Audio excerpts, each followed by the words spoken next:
Okay, what I want to do now, probably gone on too long already, what I want to do now is give the mic over to our panelists, and then I want to open it up for your comments, your questions. Maybe I'll ask you some questions, you ask me some questions. Let me begin by bringing up Ellen Rockney. Ellen is a small business owner and a lifelong Democrat. Ellen? Hi.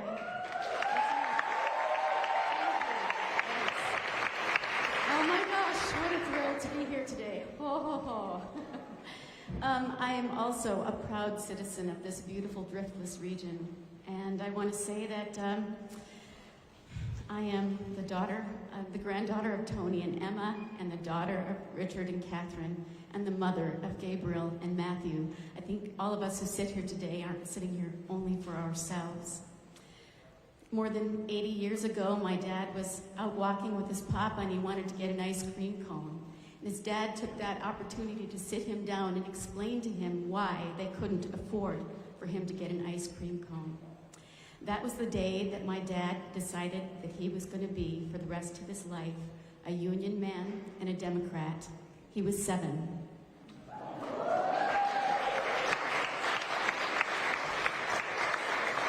Not long after that, my grandpa ended up unionizing his workplace, which was the Hormel meatpacking plant in Austin, Minnesota.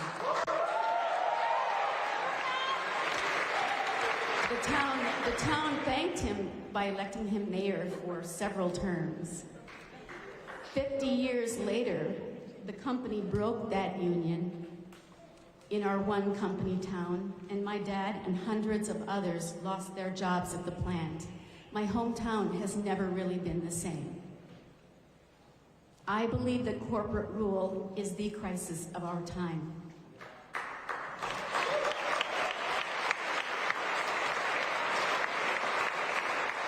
The struggle of the people can be traced back to corporate rule again and again. The polluted air we breathe, the modified food we eat, the radical changes in climate.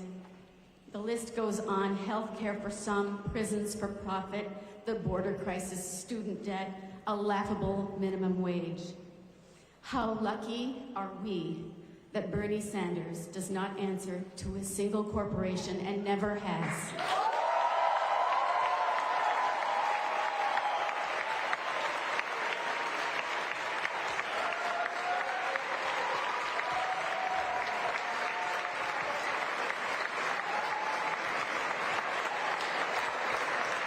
Bernie Sanders is a man of integrity who has fought a long battle for justice since before it was in style. I read a story, I wasn't able to trace it back, but I'm going to tell it anyway. I read a story about Bernie in college. His friends would be out partying, having a great time, right? Like, oh, woohoo, this is great. And they go, oh, there's Bernie. We're going to talk about social justice. And you know what? I want that guy for my president.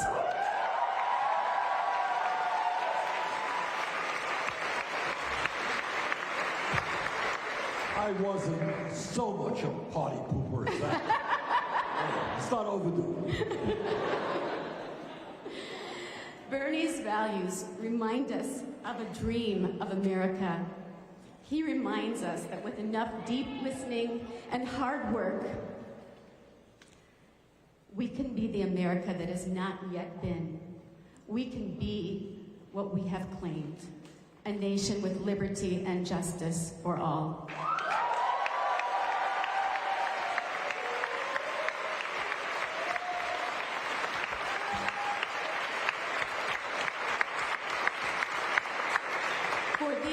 For these reasons, Bernie has something far more important than my words of support here today.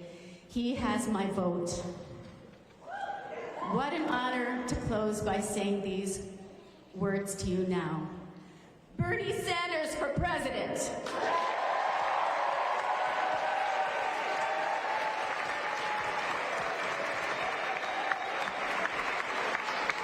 Ellen, thank you so much. You're you welcome. said in 2 minutes what it always takes me 2 hours to say. So thank you very much. Sean McKenzie is a senior here at Luther College.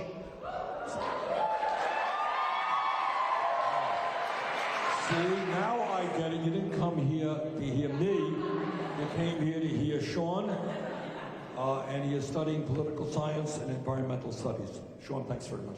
Thank you. Hello, everyone. Thank you very much for coming here. Senator Sanders, I am very impressed that you had the courage to follow Lizzo and T-Pain by coming to Luther and singing and dancing for us. So thank you for that. Yeah. My first participation in the democratic process was in 2016 when I caucused for Bernie.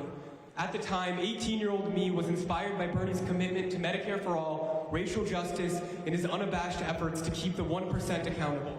Now, 4 years later, I cannot wait to caucus for him again. However, this time around feels much different.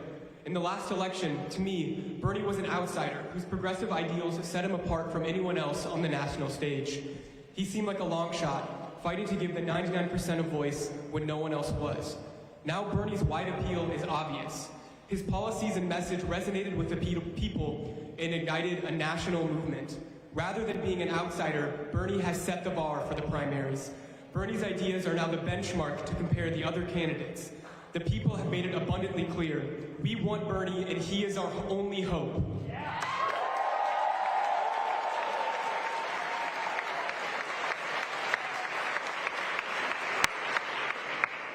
Things are different for me personally in this election, too.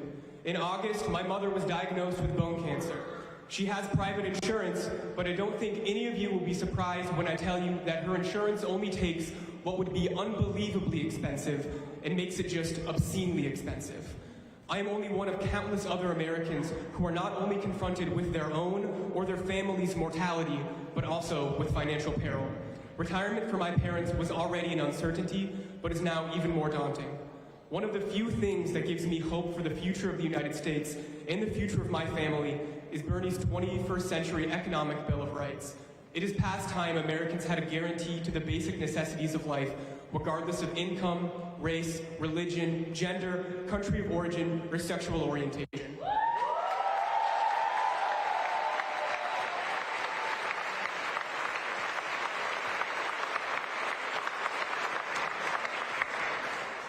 I am supporting Bernie for my mom and for the people everywhere who are exploited by a system that actively works against them, for communities of color who are marginalized and discriminated against, and for the environment so that future generations have a chance. I am supporting Bernie to send a message that enough is enough.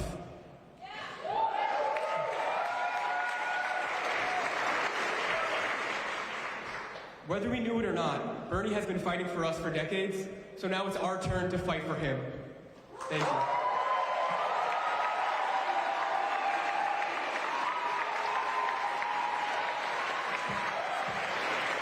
Thank you very much, Sean. Last but not least, Samantha Douglas is a third-year student at Luther College.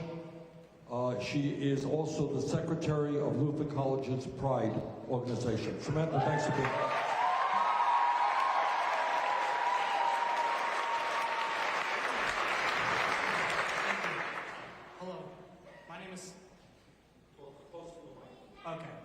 Hello, my name is Samantha Douglas. I am a transgender woman, and I'm, again, the secretary